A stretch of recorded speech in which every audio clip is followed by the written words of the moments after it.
Yes, welcome to my talk. I'm like so many people, I didn't expect that actually. So it's nice that you all came. I will quickly start because there's a lot to tell and only 30 minutes time. So maybe first a few numbers, like 2 million users worldwide, 35 million users in Europe, and 2.5 in Germany. So Snapchat is growing really fast, and there's more and more video views each day, especially in Ireland, Belgium, but also Germany and the Scandinavian countries it's growing. But the most important fact actually about Snapchat is that it's one of the youngest social networks in terms of the age of the users. 71% of its users are under 25. And that's really interesting because the other social networks, they don't have these numbers. And that's also interesting for politics because to reach out to this young audience, like the people between 13 and 25, it's not easy nowadays with the traditional media. And that's why I think, especially for political organizations, it's interesting to use Snapchat and to reach out to these young future voters maybe. So a bit about my talk, like maybe a bit before on me myself. I was working for the social media team in the European Parliament for 2.5 years. And last year we came to Republica as well. And I tried the app a bit like out here.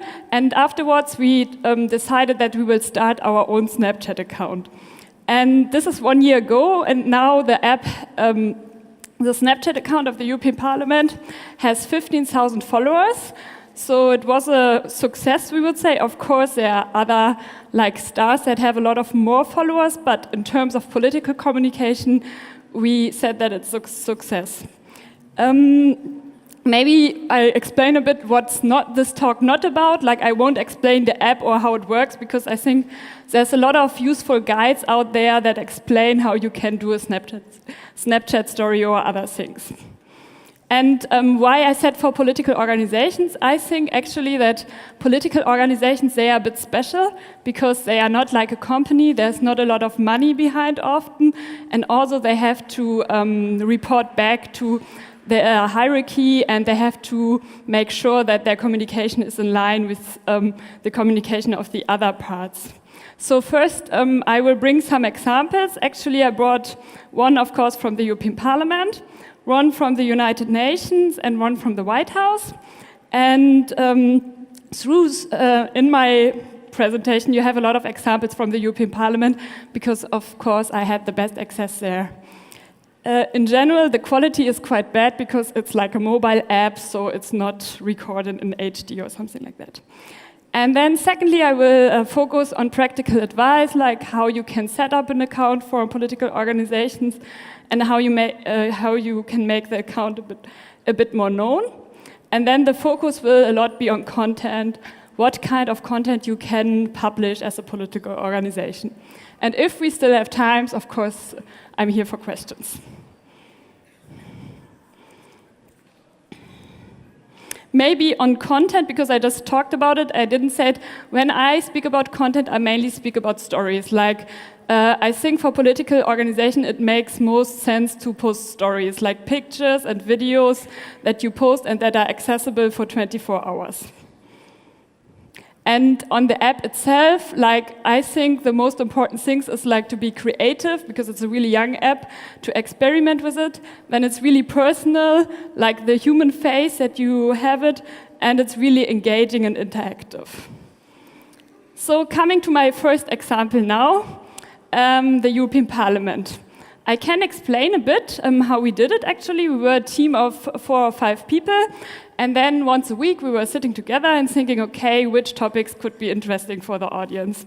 And then we didn't pick every topic, but only the topics that were really interesting for people between 13 and 20 years old.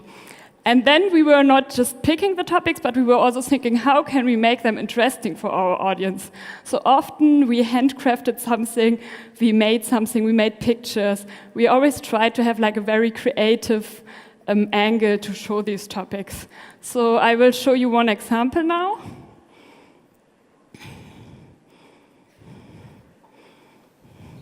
this actually was on the budget of Erasmus, and as such, we think the budget is a really boring topic.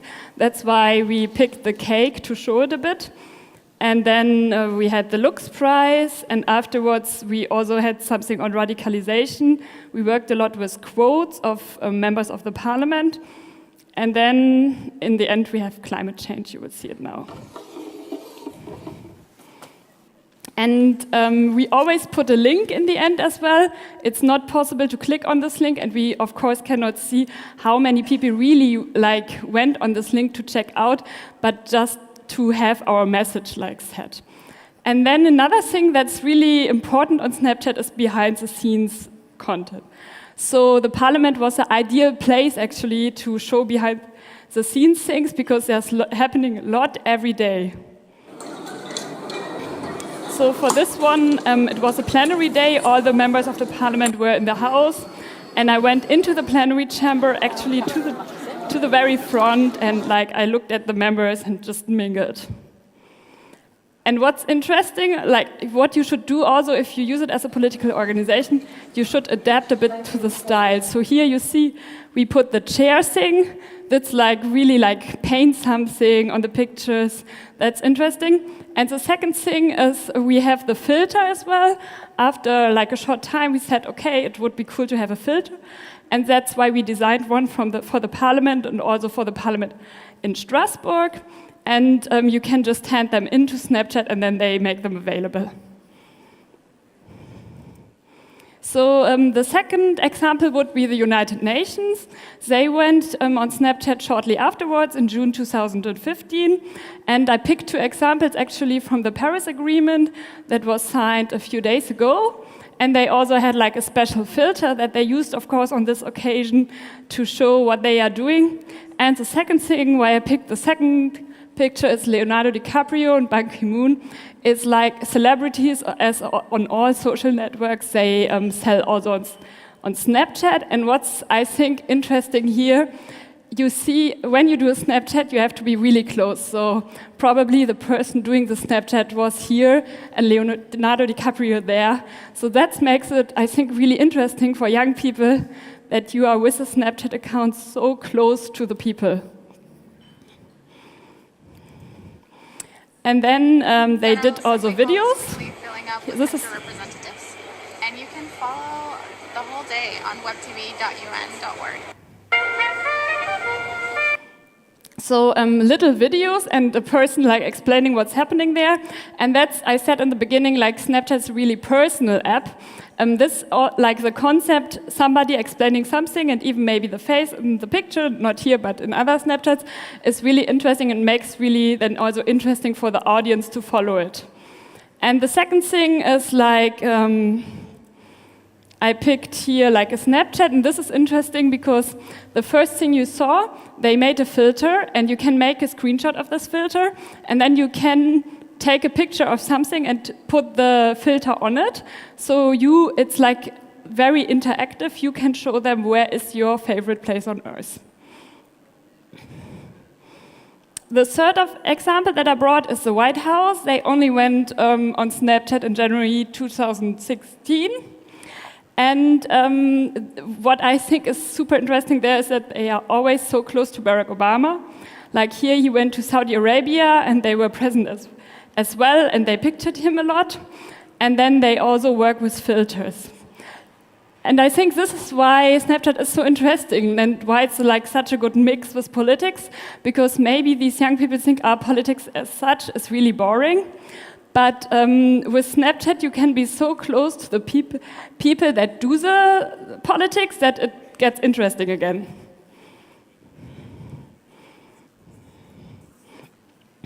So that was actually on the examples. Now I come quickly to the setup. I think the most important thing is the name. You should choose a name that everybody can remember. Otherwise, the most of the adding thing is over the ghost. So once you have decided for a name, you can make a very creative icon. You said you just before saw the icon of the White House and the European Parliament. So it's a bit difficult for political organizations because they don't have this one face that they can put there, but mostly it's buildings. But in any case, be creative, think of something cool, and change it also from time to time. And then what's also important is in the setup, make sure that everybody can see your stories. Because you have to change that in the settings, because the stories are the main part to communicate about.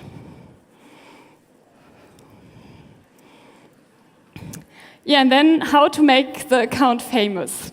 This is, of course, like one of the most important points, like, because on Facebook it's like easy, it's really an open network, but on Snapchat it's not too open.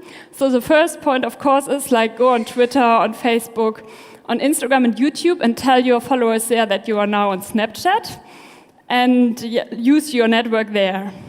Then the second thing you can do as well is like download your stories. For example, you can have a question in the first part of the stories and then upload it on another platform, for example, on Facebook or on Twitter. So followers have to go on Snapchat in order to get the answer to this story. Then you can also change your profile pic. A lot of people do that at the moment. You can go to Facebook or to Twitter and make the little ghost icon to your, for your profile. Actually, that helped a lot for the European Parliament to get more followers. And then you can also have on the website an icon not linking to the app itself, because that's not possible, but linking to the website of Snapchat with your ghost, so people can know how they find you. And then, as on other social networks, you can always work with influencers. I mean, we had somebody explaining us Snapchat before. It's really difficult to find out on Snapchat who's big, but you can, of course, also work with other like influencers. What we did in the parliament once, there was a YouTube event, so we spoke to the YouTubers, and we had Melissa Lee from Breeding Unicorns, like talking on our Snapchat account, and this was really well perceived actually by the followers in Germany.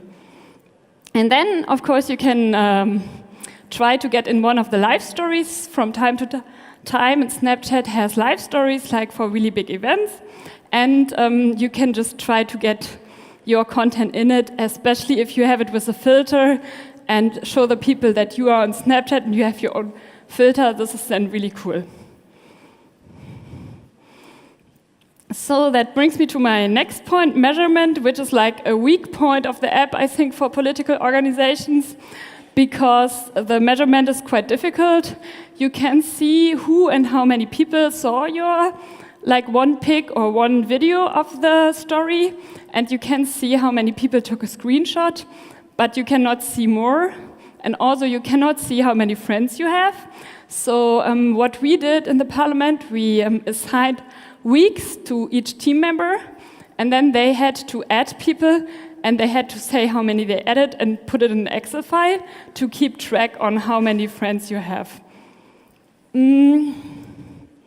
And what we did as well, like once we had a new follower, we were sending them one like snaps, this one for example, and this is really interactive, and they really appreciated that we sent them a pic as soon as we added them. And then here, this is quite an old one, but I just put it in order to explain a bit what you can see in terms of statistics. And what's interesting here, you can also see how many people skipped out. So if you have a lot of skip outs, you can see that maybe the topic wasn't interesting at all for your audience, or the picture was too long, or the video too long, or too many talking people. And then what we did as well were like polls. So we asked our audience, are you for or against something? And this is on organic food. We like do a picture like that. And after the story was there for like 20 hours maybe, we could see here how many screenshots were taken, and we then told our audience, like, we did this poll on organic food, and actually the majority is for or against it. And then maybe on the app itself, team use, I already said we assigned a week, and that was also due to the fact if you use it with several people, it's a bit difficult because you can log off the other person. So if somebody's just recording a story and your colleagues logs in, this could cause a problem, because then maybe your picture is lost because it locked you out. So that's also why we did it that only one person is taking care of it. And in terms of measurement, it's always good also like to download your story for your archives, or if you want to use them again. And on the app itself, also a weak point is that it needs a lot of battery, and you mostly always need like an iPhone to do it. Otherwise, it sometimes can pose really problems. So coming to my next point, interactivity. As I already said, like it's a really interactive application. So I think it was quite positive. What I really liked about Snapchat is like you get a lot of positive responses. So when I managed the Facebook account of the European Parliament, there were so many negative like comments. But on Snapchat, in the 9 months that I did it, I think I saw only 3 negative replies, and mostly like there were a lot of positive replies. Mostly they said that they really like our snaps or the fact that we are on Snapchat as such. Then we got a lot of questions on internships, on the topics that we reported about. We got journalistic requests. And also a lot of times they wanted to know who's behind this account. As I said, it has like a really personal touch and a really human face, so they wanted to know like who's answering them. So from time to time we've sent pictures from our team, the managers. And then the third thing, some people that came to the parliament, they also wanted to visit us or to meet us. So the first person that wanted to meet us was Anton from Sweden, and we met him. And that's him. I'm from Sweden, and today I'm in the European Parliament together with the European Parliament Snapchat team. And we spent one day with him. We showed them around in the parliament. We did a story on him. And I think a lot of people saw that we really appreciate our fans, that we really come back to them and that we take them serious. So that was quite nice. Then the second thing that you see is Robert Schumann. Like we did a lot of quizzes as well. Like we were asking a bit funny things, whose birthday is today, and afterwards we put like the response as well. And then the last thing is also like interactive. It's a little video we did last summer. And we were just asking the people, how do you say summer in your language? And we always try to have a good mix between funny content and also serious content. Sommer. Estate.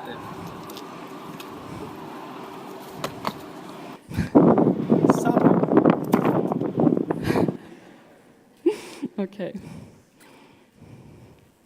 And what we did with the answers, like it's not only that they send us the answers, but we tried also like to show their answers. So we used the second mobile phone, and then we filmed what they sent us, and we put it again on Snapchat, so they really saw that we appreciated what they did. So now coming to my next point on content. I already explained a lot of things, like for example, quiz, we have the poll, we have the chat, that we never did, but this is something I could imagine could work really well. You could ask the fans, what do you want to know from this or this politician? And then they could send you questions, you can go there, ask them the questions, and put a little bit like behind the scenes content on it, and I could imagine that would work as well. Then what we did as well is the wrap-up of the week. That was like a concept that we developed along the way. Every Friday we did the wrap-up of the week. That's where we featured like 4 to 6 topics that are interesting for this audience. We were thinking of creative way to show them, and we were sending it every Friday. And then of course like behind the scenes content is really important. And then maybe also like a few points in general on the content. Like we always try that the pictures are not too long, that we don't have too much text. I mean, you can use a hack to put more text, but don't overdo it. That we use filters and lenses. So like adapt also to your audience and do it like they do it, so that they don't see you. Like, of course, they will always see from your content you're a political organization, but don't do it in a very serious and boring way. And then it's really important to record it always in vertical so that people don't have to move their mobile phone. And we always try to post in the morning because it's proven that in school breaks there's a lot of activity on Snapchat, and we did stories 3 or 4 times a week. And then maybe on the length, we tried to not to overdo it, so our stories were never more than 2 minutes. We really try to be short. And then the last thing I just want to add is be creative, as I already said, experiment, do what you think is cool. So now I have some examples. Of course, behind the scenes, we had a lot of Schulz and Juncker.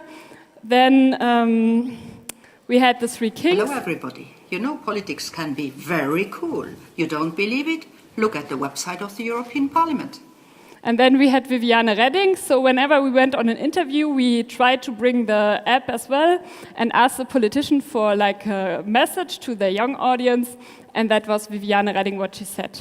And on this picture, it's interesting because it's especially the age group that we are aiming at. So once you tell them it's for Snapchat, they directly tell their friends, cool, the European Parliament has Snapchat. And that's some longer stories that we did. This one is actually a story that we planned a bit with the interpreters unit. Hello, my name is and I work in the Lithuanian booth. I interpret from English, French and Russian into Lithuanian, and I also do ritual into English. Hello, I'm Lorenzo from the Italian booth. I work from English, Dutch, German, French and Slovenian into Italian. And in this story, we tried just to explain a bit how they work. Probably the last 2 most interesting persons I had the honor to interpret were Angela Merkel and François Hollande. So we tried to explain their work, and we spoke with them and let them do something so people get a real insight what's happening in the European Parliament. So my job here is to listen in one language, analyze the information and then render it into a different language. So now it's your turn. How do you say I love language? I stop it here because I think time is also running out a bit. Then the wrap-up, we started it always with things like that. Delegation of the European Parliament. We are going to make and in order to make it recognizable for the other people. And then the last one is actually a Snapchat story from COP21, where we went with a team and where we also tried to give some insight. I can put it on. the Chinese delegation, the Russian, and also hardly important delegation for the climate. So we always try to show them what's happening behind the scene and what we are doing. That's it basically. From my point, I don't know if we have any time left, but if yes, we could have 2 questions.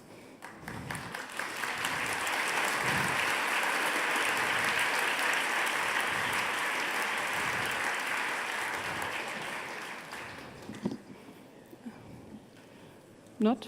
Okay. Yeah, I think you were one of the first, and then I saw somebody there, over there. So we have a lot of microphones in here. So if you have questions, we have 1, 2, 3 hands raised. Yeah. So I will start. So we'll start in the 3rd row.